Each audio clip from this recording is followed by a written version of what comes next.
6 de la mañana. El frío se siente hasta los huesos, pero aún no quiero llegar a casa.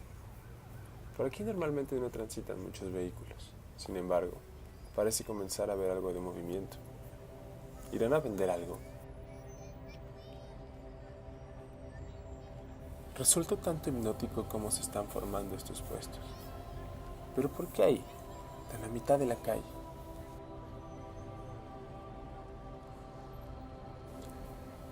Cada vez hay más gente en esta escena, y a la vez que el tianguis nos revela su identidad, la presencia de los vendedores cobra más sentido.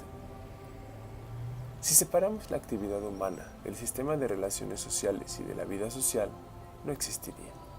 La actividad humana individual es un sistema dentro del sistema de relaciones sociales. No existe sin estas relaciones.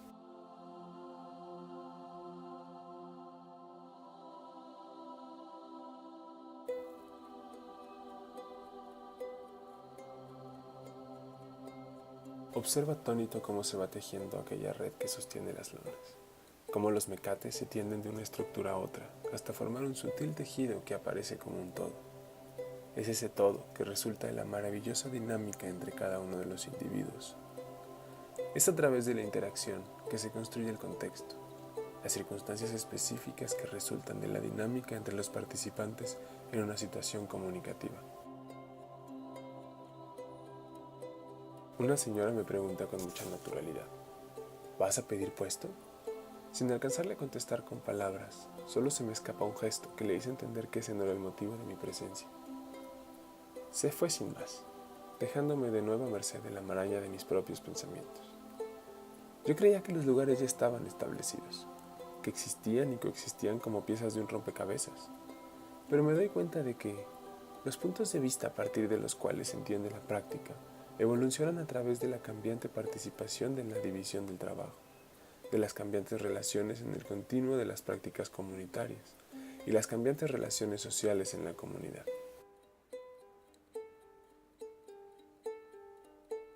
Es así como se me revela o descubro una parte de la esencia de todo esto.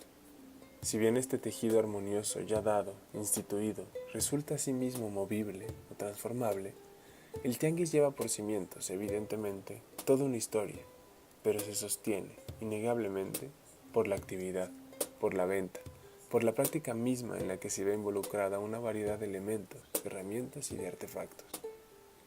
Las funciones psicológicas humanas están culturalmente mediadas, se desarrollan históricamente y surgen de la actividad práctica. Así, a la vez que los vendedores construyen el tianguis, es el tianguis en sí el que los vuelve vendedores. La actividad emerge como un proceso de transformaciones recíprocas entre los polos del sujeto y del objeto. Quizás no baste tan solo con ocupar un espacio, sino hay que construir un lugar.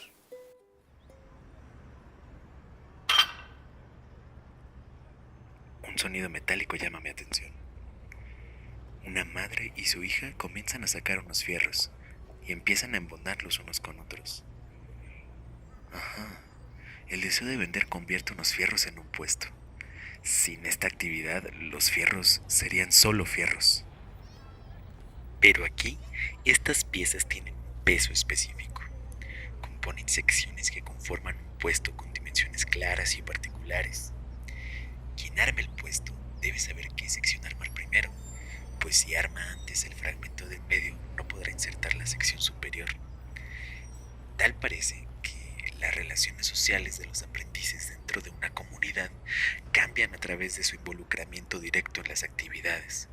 En el proceso se desarrollan el entendimiento y las destrezas conocibles de los aprendices.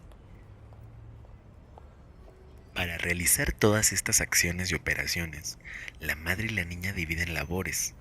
La madre se encarga de embonar las piezas, mientras que la niña permanece en su lugar y se encarga de facilitar los fierros a la madre. La estructura de la distribución de las tareas provee muchas limitaciones sobre el aprendizaje del medio.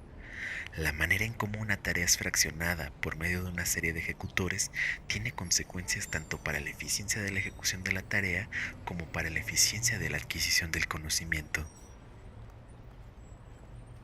En ese pasar de mano en mano, el fierro se convierte en un artefacto.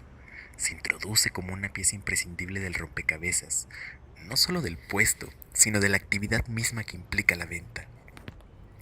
Los artefactos usados dentro de la práctica cultural llevan una porción sustancial de la historia de la práctica. Comprender el uso y significado de un artefacto supone el conocimiento dentro de una comunidad de práctica y las maneras de percibir y manipular los objetos característicos de las comunidades de práctica, que son codificados en los artefactos en forma que pueden ser más o menos reveladoras. Así, las aristas y los vértices del puesto son una red inserta en una red más extensa, el tianguis. A pesar de que todas las estructuras son similares, no todos los puestos son iguales. Son las 11:30 de la mañana. Ya no hace frío. Ante los rayos del sol, se despliegan las lonas y la actividad de vender avanza. Algunos comerciantes apenas van llegando, otros ya han construido su puesto. Pero aquí hay un puesto que no es común. Ha llegado únicamente en esta temporada, en que muere el otoño y nace el invierno, cuando se venden nochebuenas. La venta está en movimiento, toda vez que la actividad y la participación de los individuos involucrados en ella, su conocimiento y sus perspectivas son mutuamente constitutivas. El cambio es la propiedad fundamental de las comunidades de práctica y sus actividades. Esta vez no suenan los metales, es el crujir de papeles y el intenso color rojo los que captan la atención de la gente. Este grupo de niños estaban desayunando a las 7 de la mañana con unos señores que presumo eran sus abuelos, y ahora están en un puesto de cosméticos. Sus padres son los encargados de vender verduras frente a este pequeño puesto improvisado.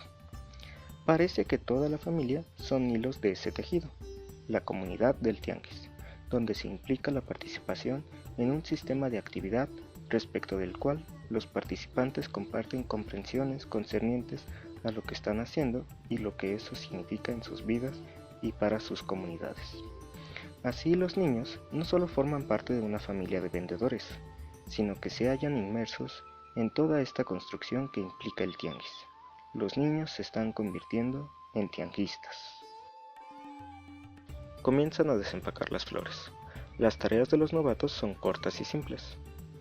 Los costos por errores son pequeños. Los aprendices tienen pocas responsabilidades dentro de las actividades como un todo.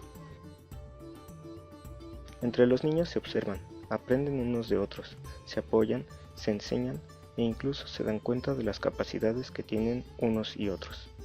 Parece típico del ser aprendiz que los aprendices aprenden mucho más en relación con otros aprendices. Se observa cómo el papá deja a los niños una caja que servirá como estante, mas no les dice nada, únicamente se las acerca para que los niños puedan utilizarla. Incluso los niños no ven cuando el papá la deja, parecen no prestar atención a ese hecho, pero usan la caja posteriormente, sin preguntar antes a su papá sobre el uso que deben darle. El papá no actúa como maestro, ni siquiera parece necesario. Tomar una perspectiva descentrada de las relaciones maestro-aprendiz nos lleva a comprender que la destreza no reside en el maestro, sino en la organización de la comunidad de práctica de la cual el maestro es parte. Al final, es el mayor quien define cómo se van acomodando las cajas y las plantas del puesto. Las dos niñas más pequeñas le pasan algunas plantas al mayor para que las acomode, mientras la niña más grande fue por agua para regar las plantas. Una contribución de los aprendices a la actividad en curso gana valor en la práctica, un valor que incrementa en tanto el aprendiz se vuelve más apto. El puesto está terminado. No puedo dejar de notar cómo se coordina con los demás, incluso con los objetos que ya estaban ahí. A pesar de no construir su puesto con piezas de metal y solo instalarse durante un mes, forma parte del complejo tejido del tianguis, un tejido de metales, lazos, lonas y tablas.